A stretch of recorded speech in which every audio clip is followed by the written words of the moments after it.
కొంతమంది కుట్ర చేసి హత్య చేశారు అని ఇప్పటివరకు కూడా పాస్టర్ అజయ్ బాబు గొంతు రేస్ చేసి మాట్లాడటం జరిగింది. మొట్టమొదట ఇప్పుడు ప్రవీణ్ పగడాల మరణం గురించి చూస్తే ఈ హత్య అనడానికి ఒక్క ఆధారం చూపించారు. ఆ యాక్సిడెంట్ అయిన ప్లేస్ లో ఏ వాహనం కూడా ఆయన వాహనానికి తగల, తనంతటి తనే రోడ్డు పక్కన స్కిడ్ అయిపోయింది. ఇవన్నీ చూస్తుంటే ఇదంతా కూడా ప్రమాదంగానే జరిగింది. ప్రవీణ్ పగడాల గారికి బైక్ మీద కూర్చున్నప్పుడు కింద కాళ్ళు పెడితే బ్యాలెన్స్ ఆపడానికి కాళ్ళు అందవు, కానీ ఈ వ్యక్తి హైట్ వ్యక్తి అని ఇక్కడ సీసీ ఫుటేజ్ అంతా కూడా ఫేక్ సీసీ ఫుటేజ్ అంతా క్రియేట్ చేశారు అని చెప్పేసి అంటారు. మరి ఒరిజినల్ వాళ్ళు తెమ్మనండి. ఈ హిందూ ముస్లిం క్రైస్తవుల మధ్య ఎందుకు ఈ మత కలహాలు, ఎందుకు ఇప్పుడు ఈ టైంలోనే వీళ్ళు ఇలా, మిగతా క్రైస్తవులు మాత్రం చాలా ఈ విషయం పైన స్పందిస్తూ ఉన్నారు. అదే ఊళ్ళో పెళ్లికి కుక్కల హడావిడంటారు కదా. సువార్త చెప్పేటప్పుడు కూడా అందరికీ చెప్పారు కదా, మద్యపానం సేవించడం నిషేధం, అది మన క్రైస్తవులు అలా చేయకూడదు అని చెప్పిన ఒక పాస్టరు మద్యం ఎలా సేవిస్తారనుకో. ఎంతమంది క్రైస్తవులు తాగుతారో వాళ్ళ ఆత్మసాక్షి తెలుసు, ఎంతమంది పాస్టర్లు తాగుతారో వాళ్ళ ఆత్మసాక్షి తెలుసు. అంటే మొత్తానికి హిందుత్వాన్ని చెడ్డదారి పట్టించేసి హిందువులందరినీ వాళ్ళ దాంట్లోకి, క్రైస్తవుల దాంట్లోకి మార్చుకుంటున్నారు బలవంతాన్ని అంటారా? బలవంతంగానే కాదు, యాదృచ్ఛికంగా మీ సమస్య పరిష్కారం అయిందా వాళ్ళ ఖాతాలో వేసుకుంటారు. లేదా ఏపీ ప్రభుత్వం హస్తం కూడా ఉంది. నారా లోకేష్కి అండ్ నారా చంద్రబాబు నాయుడు పీకకు కూడా ఉచ్చు బిగుసుకోబోతుంది. దాని ద్వారా తెలంగాణ వాళ్ళు బయటపడతారు అని అన్నారు. అంటే వీళ్ళందరూ పొలిటికల్ ఇంట్రెస్ట్తో వచ్చారు. నిజంగా హిందువులకి క్రిస్టియన్స్ అంటే పడదా, లేకపోతే క్రిస్టియన్స్లో కొంతమంది ఇలా ఉండే వాళ్ళంటే పడదా, ఏంటి అసలు? ఆ భావజాలం కరెక్ట్ కాదు. నా మతమే ప్రపంచం అంతా విస్తరించాలి, ఇక వేరే మతస్థులు ఎవరు ఉండకూడదు భూమి మీద, నా మతంలో ఉన్న. వెల్కమ్ టు హిట్ టీవీ, నేను మీ నిర్మల. ప్రస్తుతం మరి పగడాల ప్రవీణ్ మరణం కేసులో మాత్రము చాలా అంటే చాలా ట్విస్ట్లు ఏర్పడుతున్నాయని చెప్పొచ్చు. రోజుకు ఒక కొత్త మలుపు తిరుగుతుందని కూడా చెప్పొచ్చు. అసలు ఏంటి ఆయన మరణం వెనుక ఎన్ని సీసీ ఫుటేజ్లు వచ్చినా క్రిస్టియన్స్ ఓ పక్క నమ్మట్లేదు. అంటే హిందువుల మీద ముస్లింల మీద నిందలేస్తున్నారు అని హిందువులు ముస్లింలు అంటున్నారు. అందులో ఒకటి అజయ్ బాబు, ఫాస్టర్ అజయ్ బాబు ఈ పాయింట్ మీద చాలా రేస్ చేస్తూ కూడా ఏంటన్నా అసలు ఇక్కడ మనకి మత కల్లోహాల మరణాలు అనే విధంగా ఇదవుతుంది. ఇంకొకటి ఈ పాయింట్ మీద మరి ప్రవీణ్ పగడాల గారి మరణం వెనుక ఇది సాధారణ మరణం, అంటే యాక్సిడెంటల్గా జరిగిన మరణం కాదు, ఇది హత్య, కొంతమంది కుట్ర చేసి హత్య చేశారు అని ఇప్పటివరకు కూడా పాస్టర్ అజయ్ బాబు గొంతు రేస్ చేసి మాట్లాడటం జరిగింది.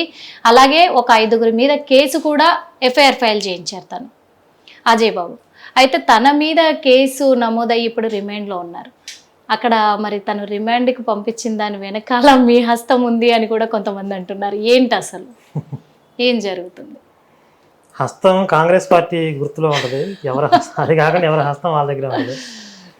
మొట్టమొదట ఇప్పుడు ప్రవీణ్ పగడాల మరణం గురించి చూస్తే మొట్టమొదటి నుంచి కూడా ఇది హత్య అని ఆరోపించేవాళ్ళు, పలానా వాళ్ళు చేశారని చెప్పి ఎవరో ఒకళ్ళ మీద రుద్దాలని ప్రయత్నించేవాళ్ళు ఎవరో కూడా ఒక్క ఆధారం అన్న చూపించారు.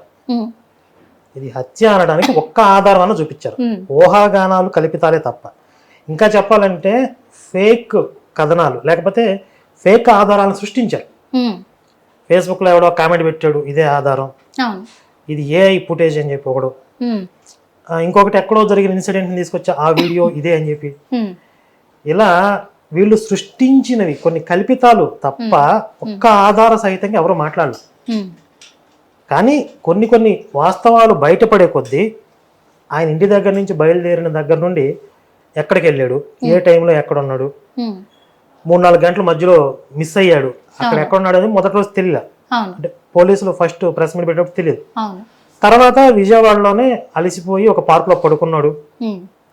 ఆ రోజు జర్నీలో ఆయన కొంత మద్యం తీసుకున్నాడు. ఇవన్నీ టైంతో సహా సీసీ ఫుటేజ్ మనకు లభ్యం అవుతున్నాయి.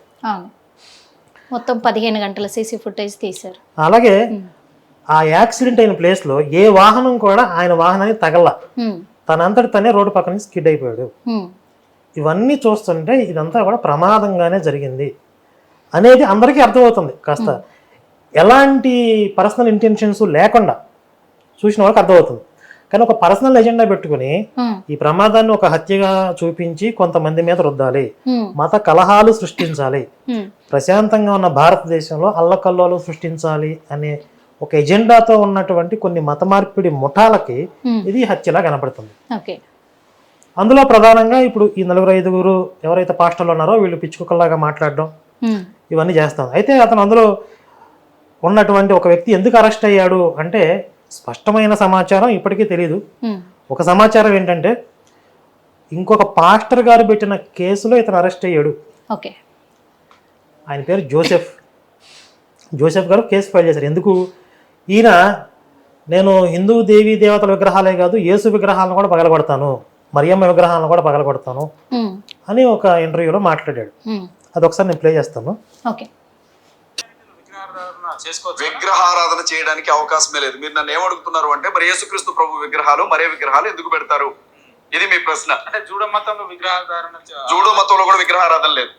రోమన్ క్యాథలిక్స్ అలా విగ్రహారాధన చేస్తారు. వాళ్ళు ఏమంటారంటే మేము విగ్రహాన్ని పూజించట్లేదు కానీ విగ్రహ రూపంలో మేము నిలవబెట్టి ఆ దేవుని చూసుకుంటున్నామంటారు. అది చెల్లదు. అది కూడా అవాస్తవమే. రోమన్ క్యాథలిక్స్ ఏమనుకున్నా నాకు ఇబ్బంది లేదు. యేసుక్రీస్తు నేను చాలా సార్లు అడిగాను, విగ్రహారాధనే. యేసుక్రీస్తు ప్రభు విగ్రహం ఏదన్నా నాకు ఇవ్వండి, ఇక్కడ పాల్గొడతాను. యేసుక్రీస్తు ప్రభు విగ్రహం ఏదన్నా ఇవ్వండి, ఇక్కడ పాల్గొడతాను. నేను చాలా పెద్ద స్టేట్మెంట్ అయితే భలేవారే, ఇవ్వండి ఇక్కడ పాల్గొడతాను. మరే విగ్రహం ఏదన్నా ఇవ్వండి, పాల్గొడతాను. నేను ఇక్కడ విగ్రహాలవి ఇప్పుడు మన రోడ్డు ఆత్మ ఉండగా వినండి బ్రదర్, దేవుడే ఉండగా నాకు మధ్యలో విగ్రహం ఎందుకు? ప్రతి చర్చ్ లో మీరు చూసే విగ్రహాలు ఎవరు? ఇప్పుడు నా చర్చిలో విగ్రహం ఉంటే మీరు నన్ను అడగాలి. మీరు నా చర్చికి రండి, మీ చర్చిలో ఈ విగ్రహం ఏంటి నన్ను అడగాలి. చర్చికి వచ్చే వాళ్ళే నిజమైన క్రిస్టియన్లు అన్నది. వినండి విషయం గమనించండి. మీరు నేను ఒక విషయం చెప్తున్నాను. ఓకే. డన్. విన్నారు కదా, వీడికి ఏంది ఇంత పైత్యం ఏంది, ఇంత ఉన్మాదం ఏంది? ఉమ్, భగవంతుణ్ణి విగ్రహమూర్తిగా చూసుకుని ఆరాధించే సంస్కృతులు సంప్రదాయాలు కొన్ని చోట్ల ఉన్నాయి. అవును, ఉన్నాయి. వీడు నమ్మిందే సత్యం, నేను ఆరాధించినట్లుగానే అందరూ ఆరాధించాలి, లేకపోతే వాళ్ళ విగ్రహాలు పగలగొడతారంటే ఇది టెర్రరిజమా కాదా? ఉగ్రవాదం అంటే ఇంతే కదా. ఖచ్చితంగా. మరి ఉగ్రవాదం ఎక్కడ ఉండాలి? జైల్లో ఉండాలా, బయట ఉండాలా? జైల్లోనే ఉండాలి. ఆ ఉద్దేశంతోనే ఇప్పుడు వెళ్ళారంటారా? మరి ఇందులో మా హస్తం ఏముంది? ఇప్పుడు మీరు చెప్పినట్టుగానే మొదటగా ప్రవీణ్ పగడాల మరణం గురించి మీరు చెప్పారు. అంటే ఇప్పుడు ఏ ప్రూఫ్స్ కూడా వాళ్ళ దగ్గర లేవు, ఏ ఆధారాలు కూడా లేవు, కానీ ఇది హత్య అని చెప్తున్నారు అని మీరు అంటున్నారు. కానీ వాళ్ళు ఏమంటున్నారంటే అక్కడ సాక్ష్యాధారాలు ఖచ్చితంగా కనబడుతున్నాయి, కర్రల మీద బ్లడ్ మార్కలు ఉన్నాయి, ఇంకొకటి తనకు డ్రెస్ విప్పి మళ్ళీ వేశారు. ఎందుకంటే సైలెన్సర్ ఒకవేళ పైన పడిందే అనుకుందాము, సైలెన్సర్ కాలితే పాయింట్ కాలుతుంది ఫస్ట్, కానీ పాయింట్ కాలకుండా లోపల తన తొడ భాగం మొత్తం ఇంత ప్లేస్ కాలిపోయి ఉంది, అదెలా జరిగింది? ఇంకొకటి తన వీపు పైన రాడ్డుతో కొట్టిన దెబ్బ ఉంది, అదెలా జరిగింది? ఇవన్నీ అనుమానాలు ఉన్నాయి కదా. యాక్చువల్గా చెప్పాలంటే ఈ సీసీ ఫుటేజ్ కూడా వీళ్ళు ఫేక్ వీడియోని, ఫేక్ వ్యక్తిని క్రియేట్ చేసి ఈ సీసీ ఫుటేజ్ రెడీ చేశారు. ఎందుకు చెప్తున్నామంటే ప్రవీణ్ పగడాల గారికి బైక్ మీద కూర్చున్నప్పుడు కింద కాళ్ళు పెడితే బ్యాలెన్స్ ఆపడానికి కాళ్ళు అందవు, ఆయన వేళ్ళు కూడా ఇట్లా పైకి పెట్టి ఇట్లా ఆపుతారు, కానీ ఈ వ్యక్తి హైట్ వ్యక్తి అని, అందుకే పక్క ప్రూఫ్స్ తోటి మేము చెప్తున్నాము ఇది హత్య అని చెప్పేసి వాళ్ళు అంటున్నారు. ఇక్కడ సీసీ ఫుటేజ్ అంతా కూడా ఫేక్ సీసీ ఫుటేజ్ అంతా క్రియేట్ చేశారు అని చెప్పేసి అంటున్నారు. మరి ఒరిజినల్ వాళ్ళది ఏమనండి, ఇది ఫేక్ అని చెప్పినప్పుడు ఒరిజినల్ ఏదో వాళ్ళకి తెలిసి ఉంటది కదా. అంటే పోలీసులను మొత్తం మేనేజ్ చేశారు, బయటికి రాకుండా అసలు సీసీ ఫుటేజ్ అనేది బయటికి పోలీసులు మేనేజ్ చేసి, ప్రభుత్వం మేనేజ్ చేసి, అక్కడ సీసీ ఫుటేజ్ లో షాప్ ఓనర్స్ మేనేజ్ చేసి, మొత్తం దేశం అంతా కూడా దీనికి వ్యతిరేకంగా పనిచేస్తుందా? ఏం చెప్పదలుచుకున్నారు? ఇప్పుడు అక్కడ కర్రల మీద బ్లడ్ మరకలు అన్నారు, అది ఫోరెన్సిక్ వాళ్ళు నిర్ధారించాలి అవి రక్తపు మరకలు అని చెప్పి వాళ్ళు అని చెప్పారా? వీళ్ళే ఊహాగానాలు. ఇప్పుడు ఆయన జారి పడిపోయే క్రమంలో ప్యాంట్ కిందకి జారిపోయింది, దానివల్ల తొడభాగంలో సైలెన్సర్ అంటుకుని ఖాళీ ఉండవచ్చు, ప్యాంట్ కిందకి జారిందని వాళ్ళు చెప్తున్నారు. దాన్ని కూడా ఏమని సృష్టిస్తున్నారు? ఈ ప్యాంట్ కిందకి లాగేసి మళ్ళీ తొడిగే ప్రయత్నంలో వాళ్ళకి పూర్తిగా పైకి లాగలేకపోయారు, ఎక్కలేదు అని చెప్తున్నారు. ఇప్పుడు ఆయన అంత స్పీడ్గా జారి పడిపోయినప్పుడు బట్టలు జారిపోయి ఉండొచ్చు కదా. కానీ ఇక్కడ ఒక విషయం ఏదేమైనప్పటికీ కూడా తను డ్రింక్ చేసి మరణించారా పక్కన పెడితే, హత్య చేశారా అని పక్కన పెడితే, ఈ హిందూ ముస్లిం క్రైస్తవుల మధ్య ఎందుకు ఈ మత కలహాలు, ఎందుకు ఇప్పుడు ఈ టైంలోనే వీళ్ళు ఇలా అంటే అలా కుటుంబ సభ్యులు కూడా బయటికి రావట్లేదు, మాట్లాడట్లేదు, కానీ మిగతా క్రైస్తవులు మాత్రం చాలా ఈ విషయం పైన స్పందిస్తూ ఉన్నారు. అంటే ఏం చెప్పాలనుకుంటున్నారు మీరు? ఇప్పుడు అదే ఊళ్ళో పెళ్లికి కుక్కల హడావిడి అంటారు కదా. ఇప్పుడు వాస్తవంగా అక్కడ అన్యాయం ఏదైనా జరిగితే, ప్రవీణ్ గారిది హత్య కనుక అయితే ఎక్కువ బాధపడేది కుటుంబ సభ్యులు. న్యాయం కావాలని పోరాడాల్సింది మొట్టమొదటి వాళ్ళు. కానీ వాళ్ళే సైలెంట్ గా ఉన్నారు. ఎందుకు అంటే వాళ్ళకి కొన్ని వాస్తవాలు తెలుసు కాబట్టి. ఇప్పుడు ఆయన ఇంట్లో నుంచి ఆ రోజు బయలుదేరాడు. ఇప్పుడు ఏ స్థితిలో బయలుదేరాడు అంటే, ఇంట్లో ఏమైనా గొడవలు జరిగినాయా, డిప్రెషన్ లో ఉన్నాడా, ఏదైనా బాధలో ఉండి బయలుదేరాడా, ఆయన బాధలో ఉన్నప్పుడు ఏదైనా మందు తీసుకుంటాడా? ఇప్పుడు ఆ రోజు లభ్యమవుతున్న వివరాలలో ఆయన తాగిన విధానాన్ని బట్టి నార్మల్గా అయితే లేడు. తాగారంట, బీభత్సంగా తాగుతూ కింద పడిపోతూ కూడా లెక్క చేయని స్థితిలో ఉన్నాడు. అంటే తను ఎన్నో ప్రసంగాలలో కూడా సువార్త చెప్పేటప్పుడు కూడా అందరికీ చెప్పారు కదా, మద్యపానం సేవించడం నిషేధం, అది మన క్రైస్తవులు అలా చేయకూడదు అని చెప్పిన ఒక పాస్టరు మద్యం ఎలా సేవిస్తారనుకుంటున్నారు? ఎంతమంది క్రైస్తవులు తాగుతారో వాళ్ళ ఆత్మసాక్షి తెలుసు, ఎంతమంది పాస్టర్లు తాగుతారో వాళ్ళ ఆత్మసాక్షి తెలుసు. మా మీద నిందలేస్తున్నారు అంటున్నారు. ఇప్పుడు యేసు కూడా బైబిల్లో చెప్పేది ఒకటి, చేసేది ఒకటి. ఇప్పుడు మాటల్లో ఉన్నంత ఆదర్శాలు ఆచరణలో అందరికీ ఉండవు. అందరూ తికరణ శుద్ధిగా అదే పాటిస్తే, అంటే మనస్సు, వాక్కు, ఆచరణ మూడు ఏకీకృతం అయితే వాళ్ళు ఋషులు అయిపోతారు కదా. ఋషిత్వం వచ్చేసింది వాళ్ళకి. వాళ్ళ వాక్కు ఏమైతే శాసనం అయిపోద్ది. అంటే వాళ్ళు ఏది పలికితే శాసనం అయిపోద్ది ఆ ఋషిత్వం వచ్చిన వాళ్ళకి. కానీ ఇలాంటి పాపాత్మలు ఎందుకు ఋషులు అవుతారు? ఇప్పుడు వాళ్ళు ఏదో ప్రసంగాల్లో చెప్పినంత మాత్రాన అదే ఆచరిస్తున్నారు అనుకోవటం మన మూర్ఖత్వం. చాలా మంది రాజకీయ నాయకులు చాలా ఆదర్శాలు చెప్తూ ఉంటారు. మరి రాజకీయ నాయకులు అందరూ పరిశుద్ధంగా ఉన్నారా? రాజకీయ నాయకుల వ్యవస్థ అంతా కూడా బాగుంటే ఈరోజు రాజకీయం అంటేనే అది. ఎవరైనా మైక్ ఇచ్చి మాట్లాడే ఆదర్శాలు చెప్తారు. పర్సనల్ జీవితం ఎలా ఉంటుంది? అలా ఉండదు. ఇది కామన్ సెన్స్. అంటే తనకి డ్రింక్ అలవాటు ఉంది అంటే ఉండవచ్చు, కాదని చెప్పడానికి మనం ఎవరు? ఓకే, ఇప్పుడు ఉంది అని నిర్ధారణ చేయట్లా, కానీ ఆధారాలు లేకుండా మనం మాట్లాడట్లేదు కదా. సీసీ ఫుటేజ్ అదంతా బయటికి రావడంతో కూడా వాళ్ళు ముందు ఏమన్నారు, విజయవాడ వరకు ప్రయాణించింది ప్రవీణే. ఫస్ట్ విజయవాడ కూడా అనలా, అక్కడ కొవ్వూరు దగ్గర ఫుటేజ్ లభ్యమైంది కదా. కొవ్వూరుకి ముందే దాడి జరిగింది, ఆ ముందు ఏం జరిగిందో మాకు తెలియదు అన్నారు. ఆ తర్వాత ముందుకెళ్తే పొట్టిపాడు దగ్గర నుంచి ఆయన లైట్ లేకుండా ప్రయాణం చేస్తున్నాడంటే, అయితే విజయవాడలోనే ఈయన మీద దాడి జరిగింది, విజయవాడ వరకు వచ్చింది ప్రవీణ, తర్వాత ఈయన కాదని చెప్పారు. మళ్ళీ విజయవాడకి ముందు ఏం జరిగింది అనేది వివరాలు తీస్తే, ఇక్కడ ఎల్బీ నగర్ నుంచి ఆయన మద్యం కొనుగోలు చేశాడు అని తెలిసింది. ఇప్పుడు ఏమన్నారు, అసలు ఎల్బీ నగర్లో కూడా ఆయన కదా డూపే అంటున్నారు. ఆయన ఇంటి దగ్గర బయలుదేరిందే 11:30కి, 12ంటికి వైన్ షాప్కి వెళ్ళాడు. ఈ అరగంటలో కిడ్నాప్ చేసేసి బట్టలు మార్చేసి ఈయన బండి, ఈయన బట్టలు ఇంకో వాళ్ళకి ఇచ్చేసి డూప్ వచ్చేసాడా? ఆ డూప్ కూడా సేమ్ యాజ్ ఇట్ ఈజ్ ఈయనకి లాగా ఉండేటట్టు ఒక డూప్ని తీసుకొచ్చి, అసలు సినిమాల్లో అన్న సాధ్యం అయిద్దా? పోనీ ఆ డూపు మామూలుగా సేఫ్గా ప్రయాణం చేశాడా? ఎన్నిసార్లు కింద పడ్డాడు? నేను ఒక లాయర్గా చెప్తున్నాను, ఇది ఖచ్చితంగా హత్య. ఎందుకంటే ఆయన ధరించే హెల్మెట్ కూడా సేమ్ హెల్మెట్ని తెచ్చిపెట్టుకున్నారు అని అంటున్నారు అజయ్ బాబు. ఈ లాయరా? వీడు చెప్పుకునే తప్ప ఎవరికి తెలియదు ఆ విషయం. వీడు చెప్పుకునే తప్ప ఎవడో పాస్టర్ అని తెలియదు. వీడు వాస్తవంగా పాస్టర్ కాదు, లాయరే కాదు. ఇప్పుడు వాడు అరెస్ట్ అయ్యాడని చెప్తున్నారు. అరెస్ట్ అయ్యడానికి కూడా ఇంకొక పాస్టర్ గారు పెట్టిన కేసు కారణమా, లేకపోతే వీడు చర్చిలో వచ్చే ఆడవాళ్ళని వ్యభిచారానికి ప్రోత్సహిస్తున్నాడు అనే వార్తలు కూడా మాకు తెలుసు. విశ్వసనీయ సమాచారం మాకు. వీడికి డ్రగ్స్ మాఫియాతో సంబంధాలు ఉన్నాయి, యూత్ కి డ్రగ్స్ అమ్ముతూ ఉంటాడు వీడు, కొంతమంది పాస్టర్లు కలిసి ఒక డ్రగ్స్ మాఫియా మెయింటైన్ చేస్తున్న వార్తలు ఉన్న విశ్వసనీయ సమాచారం ఉంది మాకు. అంటే వార్తలు మాత్రమే ఉన్నాయా, ప్రూఫ్స్ ఏమైనా ఉన్నాయా మీ దగ్గర? మా దగ్గర ఇప్పుడు వార్తలు మాత్రం. ఎందుకంటే వాళ్ళు ఇప్పుడు వార్తలు ఉన్నాయని చెప్పి రకరకాల అక్కడ మాట్లాడారు కదా, కరుణాకర్ అని చెప్పి రకరకాలుగా. వాళ్ళని ఆధారాలు చూపించలేదు కదా. వాళ్ళ ఆధారాలు చూపించినప్పుడు మేము ప్రతిదానికి ఆధారాలు ఎందుకు చూపించాలి? కాబట్టి మాకు కూడా కొన్ని అభిప్రాయాలు వ్యక్తీకరించే స్వేచ్ఛ ఉంటుంది కదా, మాకు కొంత సమాచారం ఉంటుంది. అత్యంత విశ్వసనీయ వర్గాల సమాచారం ప్రకారం ఇతను వ్యభిచారాన్ని ప్రోత్సహించేవాడు, చర్చకు వచ్చి ఆడవాళ్ళతో వ్యభిచారం నిర్వహించడానికి వాళ్ళని ప్రోత్సహించేవాడు. వాళ్ళు కూడా కేసు పెట్టుండొచ్చు, డ్రగ్స్ మాఫియా దొరికి ఉండొచ్చు, ఏదైనా కావచ్చు.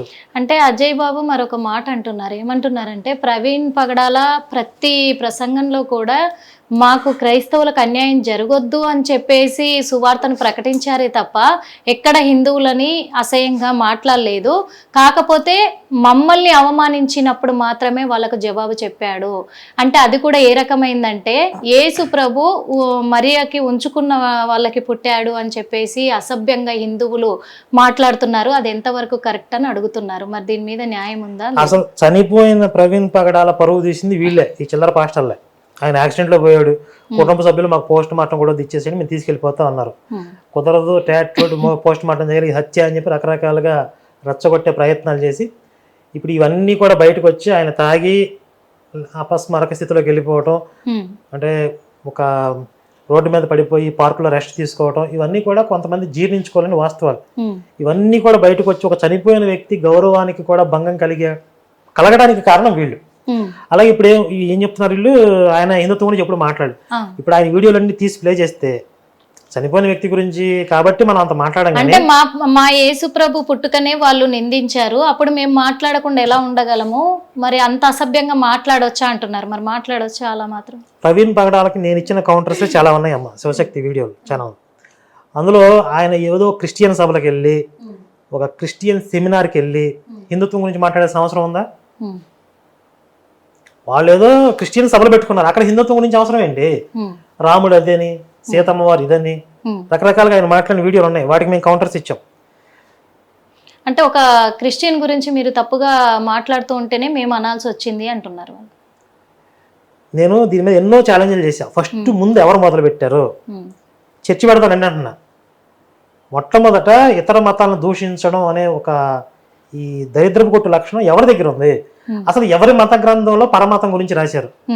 ఇతర మతాలను ద్వేషించే విధంగా రెచ్చగొట్టారు. ఎవరి మత గ్రంథంలో ఉందో చర్చి పెడతారండి అంటున్నా. మేము రెచ్చగొట్టట్లేదు అంటున్నారు వాళ్ళు.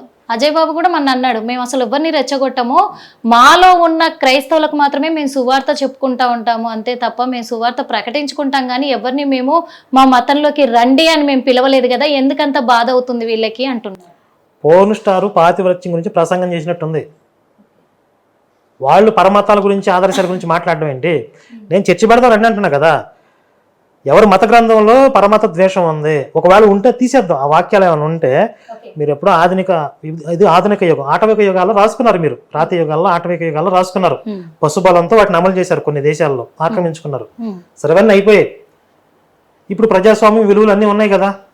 ఆ ఆటవిక యుగంలో ఎవరైతే రాక్షసంగా కొన్ని రాసుకున్నారో అవి తీసేద్దాం అంటున్నా. అవి ఇప్పుడు ప్రస్తుత సమాజానికి ప్రమాదకరం కదా. అవి హిందుత్వంలో ఉన్నా తీసేద్దాం, ఎలిమినేట్ చేసేద్దాం, సంస్కరించుకుందాం. దానికి ఒప్పుకుంటారా? కూర్చొని మాట్లాడదాం రమ్మానండి. సగం బుక్ వెళ్ళిపోద్ది, అక్కడ ఉండదు, వెళ్ళిపోద్ది అంటారు. సగం అదే ఉంటది. అంటే మొత్తానికి హిందుత్వాన్ని చెడ్డదారి పట్టించేసి హిందువులందరినీ వాళ్ళ దాంట్లోకి, క్రైస్తవుల దాంట్లోకి మార్చుకుంటున్నారు బలవంతాన్ని అంటారా? బలవంతంగానే కాదు, ప్రలోభ పెట్టి మీకు ఏదో కష్టం ఉంటుంది, మీకు ఏదో సమస్య ఉంటుంది, మీ దగ్గరకు వచ్చి ప్రేయర్ చేసి అద్భుతం జరిగింది అంటాడు. అది వెంటనే జరిగిందా అంటే యాదృచ్ఛికంగా మీ సమస్య పరిష్కారం అయిందా వాళ్ళ ఖాతాలో వేసుకుంటారు. లేదా ఇంకా టైం ఉంది, దేవుడు పరీక్షిస్తున్నాడు, మీ ఇంట్లో వాళ్ళు మతం మారలేదు, మీ ఇంటి వాళ్ళు మతం మారలేదు, సాగదీస్తారు. 1 సంవత్సరం 2 సంవత్సరాలు సాగదీసి ఇంకా అప్పుడు సమస్య పరిష్కారం అయితే వాళ్ళ ఖాతాలో వేసుకోవడం, లేకపోతే ఇంకా సాగదీయటం. ఇది వాళ్ళ స్ట్రాటజీ. ఇప్పుడు మీకు సమస్య పరిష్కారం అవ్వకపోయినా, మీరు అందులో జారకపోయినా వాళ్ళకి వచ్చే నష్టమే లేదు, ఇంకొకరిని చూసుకుంటారు. వాళ్ళు మీ దగ్గర ఇన్వెస్ట్మెంట్ పెడుతున్నారా? జస్ట్ నెత్తి మీద చేయబెట్టి భస్మాసురుడు లాగా ప్రేయర్ చేస్తారు. ఇదే హస్తం ఇంకో చోట పెడతారు, ఇంకొక భస్మాసుర హస్తం. ఎవరెవరు బూడిదవుతున్నారు, 100 మంది మీద ప్రేయర్ చేస్తే 2-3 బూడిదవుతారు. వాళ్ళకి కావాల్సింది అదే. కాబట్టి ప్రలోభ పెట్టి మత మార్పిడి చేస్తారు. బలవంతం పెట్టి అంటే నెత్తి మీద గండ పెట్టి ఎవరు చేయరు. మరి హిందువులు అంటే వాళ్ళ ప్రశ్న కూడా, ఈ హిందువులు ముస్లింలు వీళ్ళైతే ఎలాగ వాళ్ళ గుళ్ళల్లో వాళ్ళ దేవుళ్ళకి ఎంత పూజ చేసుకుంటున్నారో, ఎంత పవిత్రంగా భావిస్తున్నారో, మా యేసు ప్రభువుని కూడా మేము అంత పవిత్రంగా భావిస్తాం మేము. అలాంటిది మా యేసు ప్రభు విషయంలో, మా క్రైస్తవుల విషయంలో చిన్న చూపు చూస్తూ ఉన్నారు, మమ్మల్ని ఎప్పుడు అవమానిస్తూనే ఉంటారు. వాళ్ళని మేము అవమానించినంతసేపు మేము వీళ్ళని అవమానించము, కానీ మమ్మల్ని అవమానించినాక మేమెందుకు ఎదురు తిరగకూడదు, మేము ఎదురు తిరిగితే చంపేస్తారా అని అడుగుతున్నారు. అదే ఇప్పుడు నేను ముందు నుంచి చెప్తున్నా, బెదిరిస్తున్నారని కూడా అంటున్నారు. మీరు చిన్నప్పటి నుంచి ఏదన్నా చర్చి ప్రసంగాలు విన్నారా? అందులో హిందూ దేవుళ్ళని తిట్టడం వినే ఉంటారు.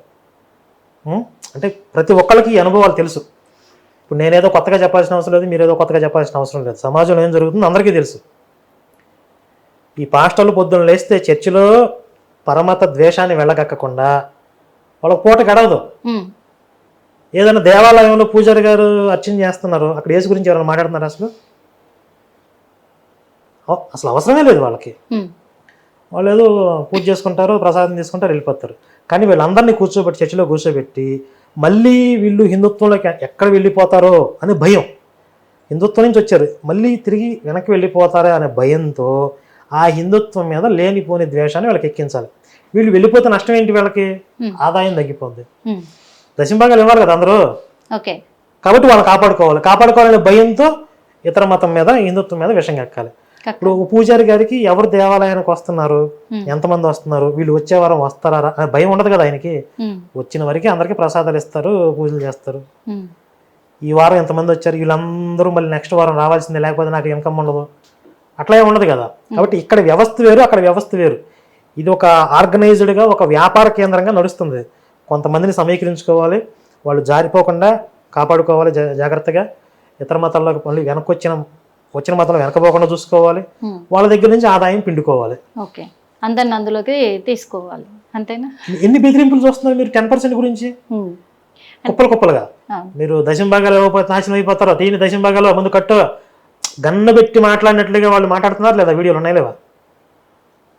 ఎవరైనా ఒక పూజారి గారు అర్చకులు అట్లా బెదిరిస్తున్నారా? మీరు గుడికి వచ్చారు, ప్రసాదం తీసుకునే ముందు డబ్బులు కట్టండి, కానుకలు ఇవ్వండి, లేకపోతే చేస్తారు, ఎవరైనా బెదిరించారు ఇంతవరకు?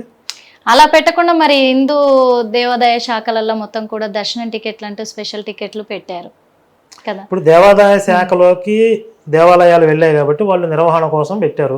సరే, నేనేమంటానంటే టికెట్స్ పెట్టి చూసేవాళ్ళు, లేకపోతే ఫ్రీగా దర్శనం చేసిన వాళ్ళు ఉన్నారు. వచ్చిన ఆదాయాన్ని పూర్తిగా ధర్మ ప్రచారానికి, ధర్మరక్షణకి వినియోగించాలి. దేవాలయాల ద్వారా వచ్చే ఆదాయాన్ని మళ్ళీ ఇవి ఇతర ప్రయోజనాల కోసం. అంటే ఇప్పుడు క్రైస్తవులు దేనికి ఉపయోగిస్తున్నారంటారు? క్రైస్తవులు వచ్చింది పాస్టర్లకు వెళ్ళిపోతుంది కదా, ఎవరికి ఇస్తున్నారు వాళ్ళు? క్రైస్తవుల నుంచి వచ్చే ఆదాయం పాస్టర్ల జేబులోకి వెళ్తాం తప్ప ప్రభుత్వ ఖజానాలకు ఏమైనా వస్తుందా? మరి సంక్షేమ పథకాలు దగ్గరకు వచ్చేటప్పటికి హిందూ దేవాలయాల మీద వచ్చిన ఆదాయం అంతా తీసుకొచ్చి సంక్షేమ పథకాల్లో పెడుతున్నారు. మరి మీరు చాలా విషయాల్లో కూడా, చాలా సందర్భాల్లో కూడా ప్రవీణ్ పగడాల గారిని ఈ క్వశ్చన్ చేయడం కూడా జరిగింది. తన నుంచి సమాధానం ఏంటి? అసలు సమాధానం ఉండదుగా, చెప్పడు. ఆయన ఏంటంటే క్రైస్తవులని ఈ సంస్కృతికి, ఈ దేశానికి వ్యతిరేకంగా తయారు చేసుకుంటూ పోవడం, అది రేషనల్గా, లాజికల్గా ఉందా లేదా అని అనవసరం. వాళ్ళని రెచ్చగొట్టామా, వాళ్ళని తయారు చేసామా లేదా, అంతవరకే. అలా విత్తనాలు వేసుకుంటూ వెళ్ళిపోతారు. దాన్ని ప్రశ్నించే వాళ్ళు ఉన్నారు, ఇది తప్పని చూపించేవాళ్ళు అనవసరం. వాళ్ళు ఏదో చెప్పుకుంటారు, పోనేవాడి. ఇలాంటి ఐడియాలజీ అయింది. ఎంతవరకు వెళ్ళాడంటే బ్రిటిషర్లు మన తల్లిదండ్రులు, మనం వాళ్ళ సంతానం అని చెప్పడానికి కూడా వెనకాని పరిస్థితిలో వెళ్ళిపోయాడు. దాన్ని మనం కారణాలు చేసి హైలైట్ చేస్తే కొంచెం డిఫెన్స్లో అప్పటి నుంచి నేను బ్రిటిషర్స్ అనలేదు, మిషనరీస్ అన్నాను. మిషనరీస్ అంటే తెల్లవాళ్ళు కదా, వాళ్ళు ఎలా తల్లిదండ్రులు అయ్యారు నీకు? అంటే ఈ దేశం కోసం రక్తం గార్చినటువంటి ఎంతోమంది మహానుభావులు, పోరాడిన వాళ్ళు ఎంతోమంది ఉన్నారు కదా.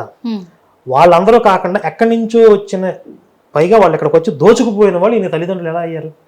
ఆ భావజాలాన్ని ఎందుకు నేర్పిస్తున్నాడు? ఇప్పుడు మనం చనిపోయిన వ్యక్తి గురించి ఇంతకన్నా ఎక్కువ మాట్లాడకూడదు. నేను అందుకే అడుగుదాం అనుకుంటున్నాను. ఎందుకంటే కూడా ఇప్పుడు చనిపోయిన తర్వాత, ఆయన బతికున్నప్పుడు ఎవరు కూడా ఇలాంటి మాటలు మాట్లాడలేదు.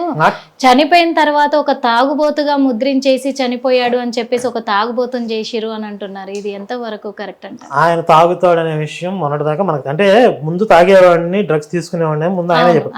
తర్వాత నేను మారిపోయాను అని చెప్పాడు. ఏమో ఒకళ్ళు నిజంగా మారిపోయాడేమో అనుకున్నాం. కానీ ఆయన మానవమాత్రుడే, కొన్ని బలహీనతలు ఉంటాయి. పైకి చెప్పేది ఒకటి, చేసేది ఒకటి అయ్యి ఉండొచ్చు. సరే, ఆ రోజు ఆయన ఏదో ఫ్రస్ట్రేషన్లో ఉన్నాడు, ఏదో బాధలో ఉన్నాడు, తాగాడు, ప్రమాదం జరిగింది. ఇది ఒక మానవ తప్పిదంగా చూద్దాం. దీన్ని పెద్ద క్రైమ్గా తాగాడు, దీన్ని పెద్ద అల్లకల్లోలం చేయాల్సినంత అవసరం. కాకపోతే దీన్ని ఎవరు చేస్తున్నారు, రచ్చరచ్చ ఎవరు చేస్తున్నారు? వీళ్ళు చేస్తున్నారు, పాస్టర్లు. అదే అంటున్నాను ఇప్పుడు. ఎందుకంటే ఇప్పుడు ప్రవీణ్ పగడాల గారి మరణం అనేది 2 రోజులతోటి 3 రోజులతోటి అది ఆగిపోయింది అక్కడ. కానీ దాన్ని ఇంకా ఇంకా ఇంకా రోజుకొక విధంగా కూడా మలుపు తిప్పుతా ఉన్నారు. ఒక 4-5 పాస్టర్లు మాత్రం ముందుకు వస్తున్నారు. దీన్ని కొంతమంది ఏం చేస్తున్నారంటే, వాళ్ళకి హతసాక్షి అని ఒక కాన్సెప్ట్ ఉంటుంది. ఓకే, హతసాక్షి అంటే పూర్వం వీళ్ళు కొంతమందిని రెచ్చగొట్టి ఇతర మతాల వాళ్ళ మీదకి పంపించేవాళ్ళు. వాళ్ళు కొంతకాలం భరించి సహించి చెప్పేవాళ్ళు. ఉమ్, వినకపోతే అప్పుడు ఘర్షణ జరిగేది. ఆ ఘర్షణలో అటు ఇటు చచ్చిపోయేవాళ్ళు. ఉమ్, ఈ క్రైస్తవం వైపు చచ్చిపోయిన వాళ్ళని హతసాక్షుల పేరుతో ఉమ్, మన మీద దాడులు చేసి యేసు కొరకు పనిచేస్తున్న వాళ్ళని చంపేస్తున్నారు అని ఒక సింపతి క్రియేట్ చేసి ఇంకొంతమందిని మతం మార్చేవాళ్ళు, ఓకే, ఇంకొంతమందిని ఈ విధంగా పురిగొల్పేవాళ్ళు. ఉమ్, ఇది ఒక స్ట్రాటజీ వాళ్ళది. ఉమ్, ఇప్పుడు ప్రవీణ్ పగడాల్ అనే పాస్టరు తాగి యాక్సిడెంట్లో చనిపోయాడు అంటే క్రైస్తవానికి ఎలాంటి ప్రయోజనం లేదు. ఉమ్, ఆయన యేసు కోసం పనిచేస్తుంటే ఎవరో హత్య చేశారు అంటే ఈ శవాన్ని చూపించి ఈయన హతసాక్షి అని చెప్పి క్రైస్తవులందరినీ రెచ్చగొట్టి వాళ్ళకి కావాల్సిన ప్రయోజనాలు ఆశించవచ్చు. ఇది స్ట్రాటజీ. దీన్ని ఏమంటారు? శవాల మీద పేలాలు ఎరుకు తినడం అన్నారా? అసలు యేసు మతం ఎలా మొదలైందమ్మా? ఉమ్, ఒక శవంతో మొదలైందా లేదా? వాళ్ళకి శవం లేస్తే పండగ. ఉమ్. ఎప్పుడు శవం దొరికిద్దా అని ఎదురు చూస్తూ ఉంటారు వాళ్ళు. అంటే ఇప్పుడు అజయ్ ఎజెండా ఏంటంటారు? ఒక అజయ్ కాదు, ఉమ్, మొత్తం ఇది ఒక మాఫియా.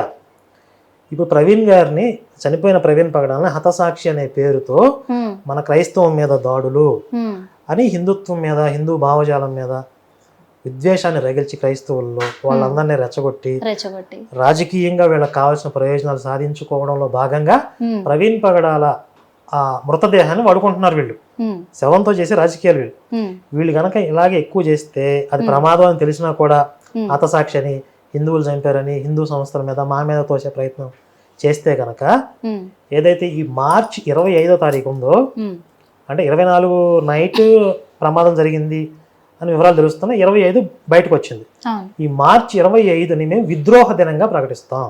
ఓకే, విద్రోహ దినం అంటే ఒక ప్రమాదాన్ని హత్యగా చిత్రీకరించి ఉమ్, భారతదేశంలో మత కలహాలు సృష్టించి పెద్ద ఎత్తున విధ్వంసం చేయడానికి ఈ మిషనరీలు ప్రయత్నించాయి. ఉమ్, క్రైస్తవ మాఫియా ప్రయత్నించింది. ఈ కుట్రలని పోలీస్ డిపార్ట్మెంట్ కానీ ప్రభుత్వాలు కానీ ఆధారాలన్నీ కూడా సేకరించి అది ప్రమాదమే అని నిగ్గు తేల్చి ఆ కుట్రలను భగ్నం చేయడం వల్ల ప్రమాదం తప్పిపోయింది. కానీ వీళ్ళ ప్రయత్నాలు ఏవైతే ఉన్నాయో ఇవి సమాజానికి తెలియాలి కాబట్టి ఉమ్. ఈ మార్చి 25వ తారీఖున మేము విద్రోహ దినంగా ప్రకటిస్తాం. దానికి ప్రభుత్వం పర్మిషన్ ఇవ్వాలి కదా వాళ్ళు ప్రకటించడానికి? ఎవరు? మేము ప్రకటించడానికా? ఉమ్, ఇప్పుడు వాళ్ళు హతసాక్ష్యం చెప్పడానికి ప్రభుత్వం పర్మిషన్ ఇస్తుందా? ఓకే, వాళ్ళ ప్రచారం వాళ్ళు చేస్తే దానికి విషయానికి విరుగుడుగా మేము చేయాలి కదా. అదే చేయాలి, కరెక్టే. కాకపోతే మరి ఈ అజయ్ బాబు కావచ్చు, తన తరఫున ఇంకో 2-3 పాస్టర్లు కూడా ఉన్నారు. వాళ్ళు ఒకటే క్వశ్చన్ చేస్తున్నారు హిందువులకి ముస్లింలకి. ఏమని చేస్తున్నారు అని అంటే, మా క్రైస్తవులని ఎందుకు టార్గెట్ చేస్తున్నారు? ఎందుకంటే ఇప్పుడు ప్రవీణ్ పగడాల క్వశ్చన్ చేశారు కాబట్టి, అన్యాయాన్ని అడ్డుకున్నారు కాబట్టి తనని చంపడానికి ప్రయత్నించి చంపేశారు. కానీ ఇప్పుడు ఇంకా ఒక 4గురికి థ్రెట్ ఏర్పాటైంది. అందులో ఫస్ట్ వాడిని నేనే. నన్ను కూడా చంపడానికి బెదిరింపు కాల్స్ వస్తున్నాయి, నాకు కూడా థ్రెట్ ఉంది. అందుకే ఆ కుట్రలో భాగంగానే మొదటిసారిగా నన్ను జైలుకు పంపిస్తారు అని చెప్పేసి చెప్పడం కూడా జరిగింది. ఒక 4 days బ్యాకే మీడియా ముఖంగానే కొన్ని ఇంటర్వ్యూలలో కూడా వితిన్ మా ఇంటర్వ్యూతో సహా చెప్పడం కూడా జరిగింది. అదే జరుగుతుంది తను చెప్పినట్టుగా అని ఇప్పుడు జనాలకు ఒక ఐడెంటిఫై వస్తుంది. అట్లంటే నిజంగానే కుట్ర పన్నుతున్నారా వాళ్ళపైన?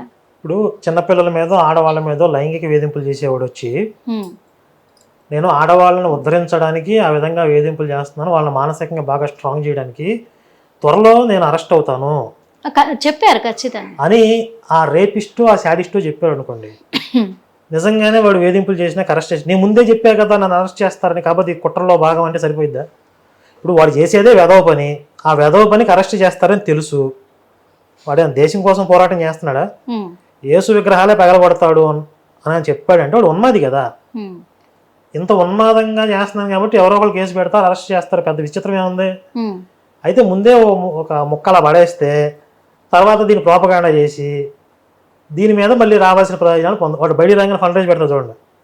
మీరు ముందే చెప్పేసి జైలు నుంచి బయట రంగానే ఫండ్ రైజ్ పెడతాడు చూడండి. జైలు నుంచే పెడతాడు.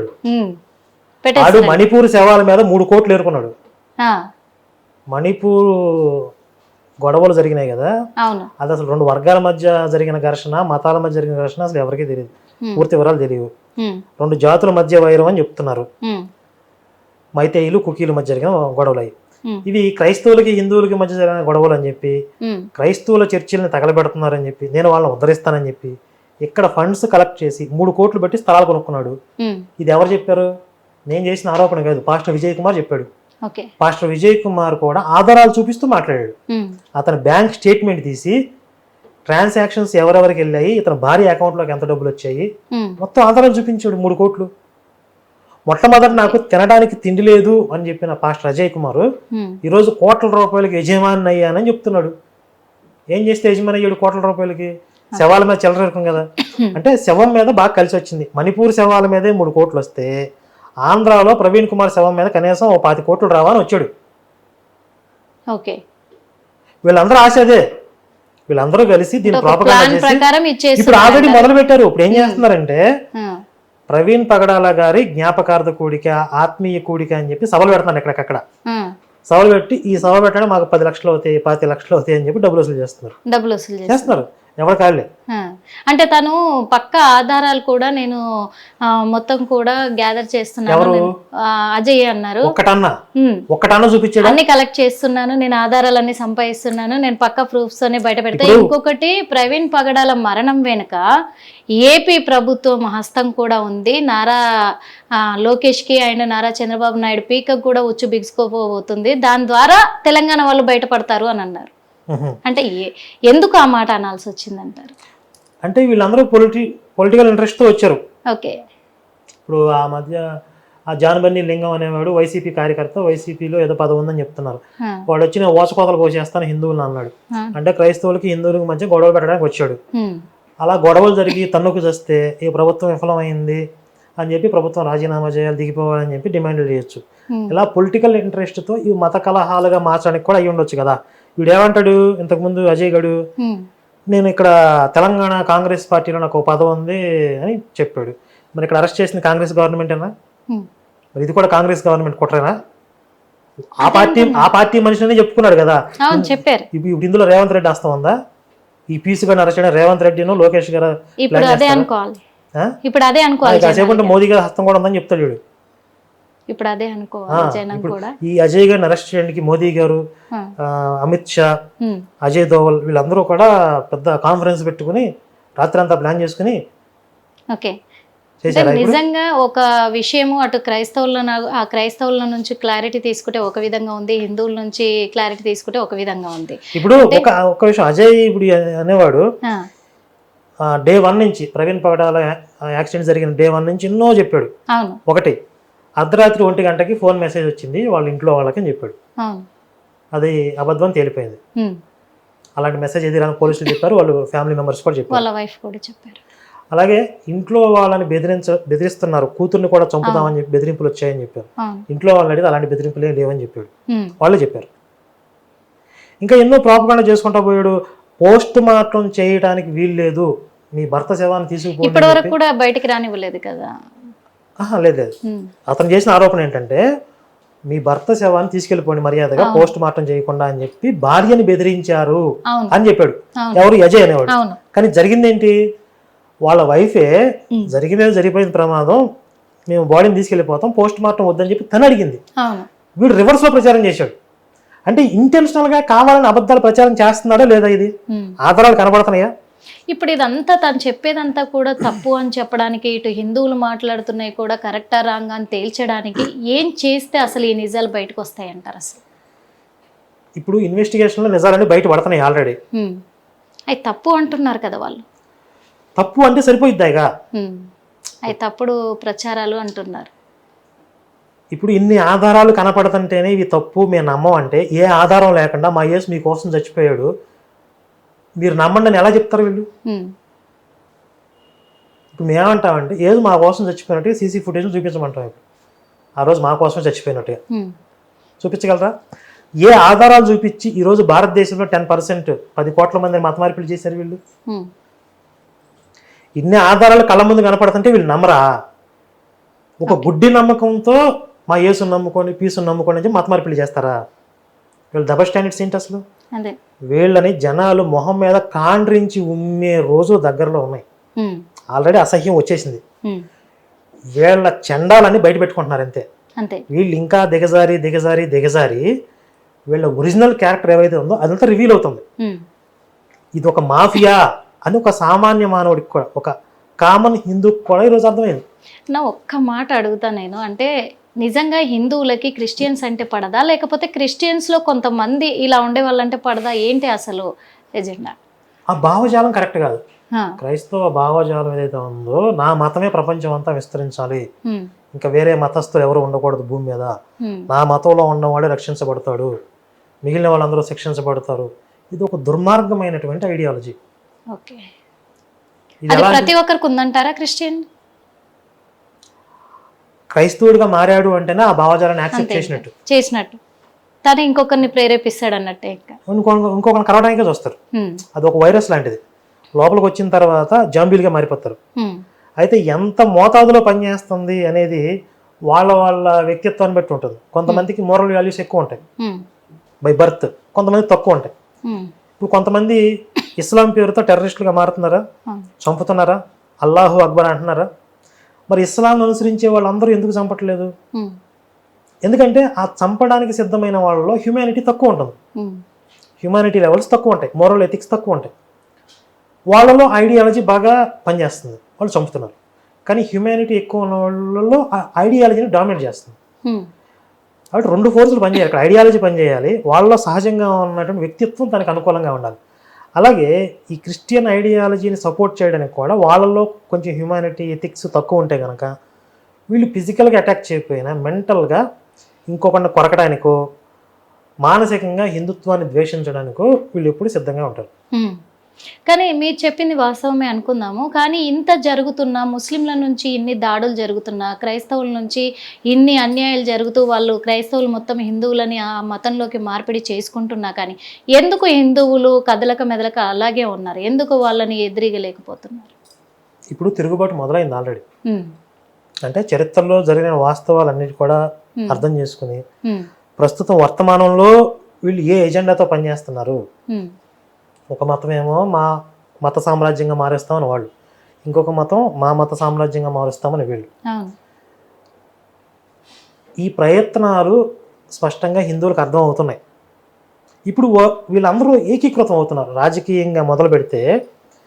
అవ్వరు అంటున్నారు వాళ్ళు. ఎవరు? హిందువులు అసలు ఐక్యమత్యం అవ్వరు, వాళ్ళలో దమ్ము లేదు, వాళ్ళు చేతులు ముడుచుకొని కూర్చోవాల్సిందే, వాళ్ళకు ఎదిరించే అంత సత్తా ఉంటే ఇన్ని రోజులు ఎందుకు ఆగుతారు అంటున్నారు.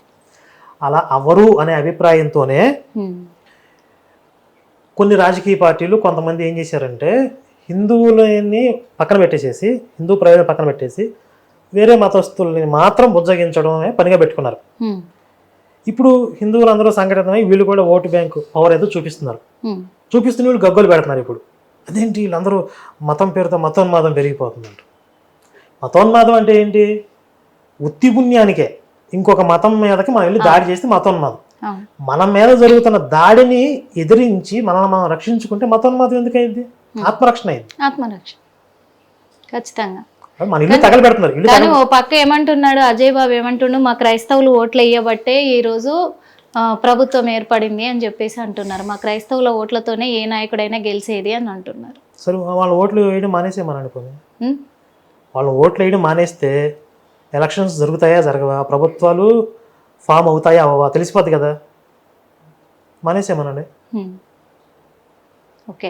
ఇంకొక విషయం అన్న, వాళ్ళు కూడా పదవి కోరుకుంటున్నారు. అంటే మా క్రైస్తవులకు కూడా మమ్మల్ని గుర్తించి మాకు కూడా పదవులు ఇస్తే, మా అధికారం మాకు ఇస్తే మేము ఎందుకు ఇలా చేస్తాము, మేము ఎందుకు అలా మాట్లాడతాము, ఇంకొకరిని దూషించేలాగా మేము మాట్లాడాం కదా. అంటే అధికారం కోసం చేస్తున్నారు ఇదంతా. అధికారం వాళ్ళ చేతుల్లో రావాలి అనే ఎజెండాతో ఎల్లకల్లోలం చేస్తున్నారా? అన్ని హిందువులే అనుభవిస్తారా, ముస్లింలు హిందువులే అని అంటున్నారు.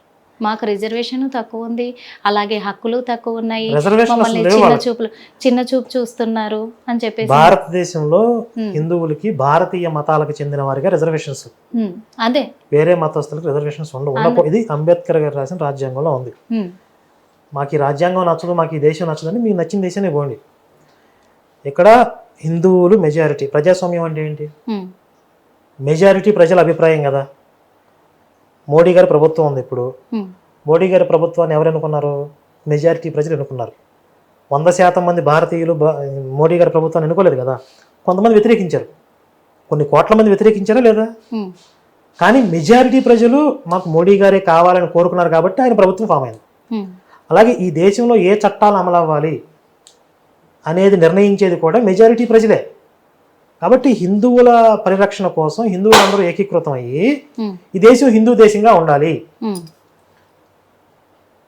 అనే ఒక నిర్ణయానికి వస్తే దానిని వ్యతిరేకించటం, అడ్డుకోవడం ఎవరి తరం కాదు. ఉత్తర కొరియా అధ్యక్షుడు ఉన్నాడు, కిమ్ ఉన్నాడు, నియంతృత్వంగా నా దేశంలో అన్యమత ప్రచారం, అసలు క్రిస్టియన్స్ ప్రచారం చేస్తే అంతాడు అక్కడ. వీళ్ళు వెళ్ళి అక్కడ చేయొచ్చు, యేసు కోసం హతసాక్షులు అవ్వచ్చు, అక్కడికి పోయి అక్కడికి వెళ్ళరు. అక్కడ దాకా ఎందుకు? ఇప్పుడు హైదరాబాద్ పాత బస్తీకి పోయి హతసాక్షులు అవుతారు వీళ్ళు? ఎవరు? కేవలం 1-2 సంఘటనలు ఎక్కడో చూపించి రెచ్చగొట్టి హిందువుల మీదకి ఉసిగొల్పటం ఇదంతా. అంటే హిందువులు చూసి చూడనట్టుగా వదిలేస్తారు, పెద్దగా తిరుగుబాటు చేయరు అనే భావన. ఇప్పుడు తిరుగుబాటు మొదలైంది. వాళ్ళందరూ కూడా అంత వాళ్ళ మీద జరుగుతున్న దాడిని చూస్తూ మౌనంగా కూర్చోవట్ల. అది తట్టుకోలేకపోతున్నారు వీళ్ళు. ఇదేంటి ఇన్ని సంవత్సరాల నుంచి చాప కింద దీనిలాగా మెత్తగా చేసుకుంటూ వచ్చేసాం, ఈ తిరుగుబాటులు ఏంటి? హిందువులందరూ ఈ సంఘటితం అవటం. నిన్న శ్రీరామనవమి శోభయాత్ర చూడండి ఎంత దేదీప్యమానంగా దేశవ్యాప్తంగా జరిగాయి. ఆయన పేరు ఏంది, హర్ష కుమార్ పోస్ట్ పెట్టాడు ఫేస్బుక్లో. నాకు భయం వేసింది. హిందువులు ర్యాలీ చేస్తే నీకు భయం వేసిందంట. అంత పెద్ద ర్యాలీ ఎప్పుడు చూడలేదు అంటున్నాడు. ప్రతి ఇయర్ చేస్తారు రాజసింగ్ గారు, అంటే ప్రతి సంవత్సరం పెరుగుతుంది హిందువులు పాల్గొనే సంఖ్య, చాలా ఆ ర్యాలీల యొక్క ప్రభావం పెరుగుతూ వెళ్తుంది. అందరూ హిందుత్వాన్ని ఓన్ చేసుకుంటున్నారు. సినిమా హీరోలు కాదు, మన నిజమైన హీరోలు, శివాజీ, మన వచ్చిన సంభాజీ, చరిత్రలో నిజమైన హీరోలు ఉన్నారు, వాళ్ళు మనకు రోల్ మోడల్స్ అని చెప్పి ఈరోజు యువత అంతా కూడా అటువైపు వస్తుంది. ఇది తట్టుకోలేకపోతే మా భయం వేస్తుంది అంటున్నారు. మీరేమో మతం పేరుతో జనాలు రెచ్చగొట్టి మన రోడ్ల మీద తీసుకొచ్చారు కొంతమంది. మా వాళ్ళు సంఖ్య చూడండి ఎంతమంది ఉందో. మేము ఎంతమంది రోడ్ల మీదకి వచ్చాం కాబట్టి మేము కోరుకుంటున్నట్లుగా దాన్ని హత్యగా ప్రకటించాలి, అది ప్రమాదం అయినా కూడా హత్యగా ప్రకటించాలి అని వీళ్ళ డిమాండ్. ఓకే, ఇప్పుడు వాళ్ళ డిమాండ్ ప్రకారమే వాళ్ళు ఖచ్చితంగా మేము ప్రూఫ్స్ బయట పెడతాము అని అంటున్నారు. హిందువుల మీద ముస్లింల మీద యాక్షన్ తీసుకుంటాము అని అంటున్నారు. ఇప్పుడు అజయ్ లాంటి వాళ్ళే అనుకుందాము, అజయ్తో పాటు కొంతమంది ఇలా మాట్లాడుతున్న క్రైస్తవులకి మీరు ఏం చెప్పదలుచుకున్నారు? ఈ అజయ్ అనేవాడు పిపిఎలకం, వీడు బచ్చగాడు, వీడికి అంత సీన్ లేదు. వీడు చెప్తే 10 మంది కూడా రోడ్డు మీదకి రారు. మొన్న మధ్య ఖమ్మంలో కలెక్టరేట్ ఎదురు నేను ధర్నా చేస్తాను అంటే 30 మంది వచ్చారు. అందులో 20 మంది ఉపాధి హామీ పథకానికి చెందిన వాళ్ళు, కూలీ ఇచ్చి కూర్చోబెట్టారు. అది వీడి స్టామినా. వీడేదో ఓడపొడి చేస్తాను, పీకి పందిరేస్తానంటే ఊడేదే లేదు. కాకపోతే వీళ్ళ వెనకాల ఈ పిచ్చి కుక్కలను రెచ్చగొట్టి కొంతమంది వెనకాల ఒక మాఫియా ఉంటుంది. వాళ్ళు అల్లకల్లోలం సృష్టించాలి, అల్లలు సృష్టించాలి అనే పథకాలు, వ్యూహ రచన అంతా వాళ్ళ దగ్గర ఉంటుంది. కాబట్టి వీళ్ళ వెనకాల ఉన్నటువంటి ఈ మాఫియా శక్తులు ఎవరు? విదేశీ శక్తులు కూడా ఇందులో ఇన్వాల్వ్ అయ్యే అవకాశం ఉంటుంది. వీళ్ళకి లింక్స్ అక్కడ ఉంటాయి. డైరెక్ట్గా వీళ్ళకి ఉండకపోవచ్చు, మధ్యలో స్టెప్ బై స్టెప్ పనిచేస్తూ ఉంటాయి. కాబట్టి వీళ్ళ వెనకాల అలాంటి శక్తుల ఎజెండా ఏమన్నా ఉందా అని ప్రభుత్వాలు కనుక విచారిస్తే దేశద్రోహుల కుట్రలు బయటపడతాయి. దేశద్రోహుల కుట్రలు బయటపడతాయి. ఓకే అన్న, చివరిగా అడుగుతున్నాను, ఒక సనాతన ధర్మాన్ని నమ్మే వ్యక్తిగా, ఒక హిందువుగా మీరు ఏం చెప్పదలుచుకున్నారు అలా మాట్లాడే వాళ్ళకి? ఈ విషయంలో కూడా ప్రవీణ్ పగడాల మరణం విషయం కావచ్చు, అజయ్ బాబు చేస్తున్న ఈ వ్యాఖ్యలపైన కావచ్చు, ఇంకా కొంతమంది క్రైస్తవులు చేస్తున్న వ్యాఖ్యలపైన కావచ్చు, ఒక ఆధ్యాత్మిక చైతన్యవంతుడిగా మీరు ఏం చెప్తున్నారు? భారతదేశం, హిందుత్వం అనేవి సహజంగా పరమత సహనం కలిగిన దేశం, పరమత సహనం కలిగిన ధర్మం. ఎంతవరకు అంటే మీ విశ్వాసాలు మీరు పాటించుకుని మా విశ్వాసాల జోలికి రాకుండా గౌరవించకపోయినా పర్వాలేదు, వీటిని గాయపరిచే ప్రయత్నం చేయనంత వరకు ఎవరికి ఇబ్బంది ఉండదు. కానీ ఒక ఉన్మాదంతో, ఒక పైత్యంతో నేను నమ్మిన దేవుడే సత్యం, నా మతమే సత్యం కాబట్టి నీ మతాన్ని మార్చేస్తా, నీ మతం లేకుండా చేస్తా అనేటటువంటి దుర్మార్గపు ప్రయత్నాలు చేస్తే ఇంతవరకు చూస్తూ కూర్చున్నట్లుగా హిందూ సమాజం చేతులు కట్టుకుని చూస్తూ కూర్చొని సిద్ధంగా లేదు. ఖచ్చితంగా ప్రతిఘటన ఉంటుంది. ఆ ప్రతిఘటన ఎలా ఉంటుందంటే ఇప్పుడు జరుగుతున్నటువంటి పరిణామాలకే కాదు, చరిత్రలో జరిగినటువంటి నష్టాన్ని కూడా రికవరీ చేయడానికి మేము ప్రయత్నిస్తాం. కొన్ని వందల సంవత్సరాల నుంచి ఈ మాఫియా, ఈ మత మార్పిడి ముఠాలు ఏదైతే సాంస్కృతిక విధ్వంసం చేశాయో ఈ దేశం మీద, ఆ జరిగిన నష్టం తాలూకా దాన్ని అంతటినీ కూడా రికవరీ చేసి ఎవరెవరైతే దారి తప్పి ఈ పాషాణ మతాల్లోకి పోయారో వాళ్ళందరినీ కూడా పునరాగమనం చేసే ప్రయత్నాలు మేము చేస్తున్నాం. ఎందుకంటే హిందూ దేశంగా ఉన్నంత వరకే భారతదేశం సురక్షితంగా ఉంటుంది. హిందుత్వమే భరతమాతకు శ్రీరామ రక్ష. మీరు ఎక్కడ చూసినా కూడా హిందువులు మెజారిటీగా ఉన్న రాష్ట్రాల్లో ప్రశాంతంగా బ్రతుకుతున్నారు. హిందువులు మైనారిటీగా అయిన ప్రాంతాల్లోనే లేదా ఈక్వల్గా హిందువుల సంఖ్యాబలంతో ఈక్వల్గా వీళ్ళు కూడా పెరిగితే అక్కడ గొడవలు జరుగుతున్నాయి. ఎస్. ఇదే ఫార్ములాని వాళ్ళు అన్ని చోట్ల అప్లై చేసి అన్ని చోట్ల వాళ్ళ జనాభాను పెంచుకొని మొత్తం అంతా కూడా భారతదేశాన్ని తగలబెట్టేసి వాళ్ళ మత సామ్రాజ్యంగా మార్చుకుని కుట్రలు చేస్తున్నారు. దీనిని గ్రహించినటువంటి హిందూ సమాజం యువత చైతన్యవంతమై భరత మాతను రక్షించుకునే ప్రయత్నంలో అవసరమైతే మేము సమిధలుగా మారటానికి ఈ దేశం కోసం ప్రాణార్పణ చేసిన వీరులు ఎంతోమంది ఉన్నారు. వాళ్ళ స్ఫూర్తితో మేము ఆత్మార్పణ చేయడానికి కూడా సిద్ధమైన వాళ్ళు లక్షల్లో ఉన్నారు. దీన్ని ఎదుర్కోవడానికి సిద్ధమైతే వాళ్ళు రావచ్చు. మరి జైలు నుంచి వచ్చాక అదే పని చేస్తారు. వీడు బచ్చేవాడండి అసలు వీడు మా కౌంటే కాదు. తర్వాత తనది ఏంటంటారు అసలు జైలు నుంచి వచ్చిన తర్వాత రావడం బొచ్చుబట్టి నడుకుంటా వస్తాడు చూడండి. అంతే ఆడు జైల్లో చెప్పిస్తారా ఆ చెప్ప నుంచే బయటకు వస్తాడు ఇలాగా చిల్లర వేయండి అని. మీరు తన ఎజెండా అదే. బయటకు వచ్చిన ఫండ్ రైజ్ పెట్టకపోతే మీరు నన్ను అడగండి, మళ్ళీ ఇంటర్వ్యూ పెట్టండి. ఓకే అన్న, థ్యాంక్ యూ సో మచ్. ఖచ్చితంగా. ఎందుకంటే చూసారు కదా, ఇది ఆయన ప్రవీణ్ పగడాల గారు చనిపోయిన విషయం అనేది కాదు పక్కన పెడితే, ఎందుకంటే తన హత్య అంటే తన మరణం వెనకాల చాలా కుట్రకోణాలు జరుగుతూ ఉన్నాయి. తన వాళ్ళే చేస్తున్నారా బయట వాళ్ళే చేస్తున్నారా అనే కోణంలో కూడా అనుమానాలు ఉన్నాయి. అంతేకాదు క్రైస్తవులు ఒక రకంగా స్పందిస్తూ ఒకరి తర్వాత ఒకరు జైలుకి వెళ్ళడం అనేది వాళ్ళ ప్లాన్ ప్రకారం జరుగుతుందా ఎట్లా జరుగుతుంది అనేది ఇప్పుడు అజయ్ బాబు బయటకు వచ్చిన తర్వాత మళ్ళీ మనకు క్లారిటీ వస్తుంది. ఎందుకంటే వచ్చిన తర్వాత తను ఏం చేయబోతున్నారు, నిజంగా అన్న చెప్పినట్టుగానే తను ఫండ్ రైజ్ చేయబోతున్నారా, చేసినట్టయితే మాత్రం ఇది నిజంగా క్రైస్తవులు చేస్తున్న ఒక పెద్ద ప్లానే అని మనం క్లియర్ కట్గా కూడా ప్రజలకు తెలిసేలాగా చెప్పడానికి కూడా అవకాశాలు ఉన్నాయి. కాబట్టి మరో ఇంటర్వ్యూలో మళ్ళీ కలుద్దాం. హిట్ టీవీ యాప్, ఇందులో short news, live news, entertainment shows, movies, digital magazines తో పాటు మీ జిల్లా వార్తలను కూడా ఫ్రీగా చూడొచ్చు. అంతేకాదు కేజీ నుంచి పీజీ వరకు విద్యార్థులకు స్కాలర్షిప్ కూడా అందిస్తున్నాం. ప్రతి వారం 10 మందికి లక్కీ డ్రా ద్వారా ఒక్కొక్కరికి 10,000 రూపాయలు అందిస్తున్నాం. ఇంకెందుకు ఆలస్యం, వెంటనే హిట్ టీవీ యాప్ ని డౌన్లోడ్ చేసుకుని ఫ్రీగా ఎంటర్టైన్మెంట్ పొందండి. Hit TV app. Hit TV app. Please download hit TV app. Hit TV app ని ఫ్రీగా డౌన్లోడ్ చేసుకుని ఎంజాయ్ చేయండి. మీకు నచ్చిన ఎంటర్టైన్మెంట్ కోసం హిట్ టీవీ యాప్ ని ఫ్రీగా డౌన్లోడ్ చేసుకుని ఎంజాయ్ చేయండి. హిట్ టీవీ యాప్ ని డౌన్లోడ్ చేసుకుని ఆస్వాదించండి, ఆశీర్వదించండి. ఇంతమంది సెలబ్రిటీలు హిట్ టీవీ యాప్ ని డౌన్లోడ్ చేసుకోండి అని చెప్తున్నారంటే ఎంత మంచి యాప్ ఆలోచించండి. అమెరికా అమెరికా అమెరికా అమెరికాలో చదవాలనుకునే వాళ్ళకి విశ్వసనీయమైన పేరు మన శౌర్య కన్సల్టెన్సీ. UK లో 1 year masters. UK లో 1 year masters. 2 years work permit up to 5 years visa. Contact Saurya Consultancy. Contact 89851 89851.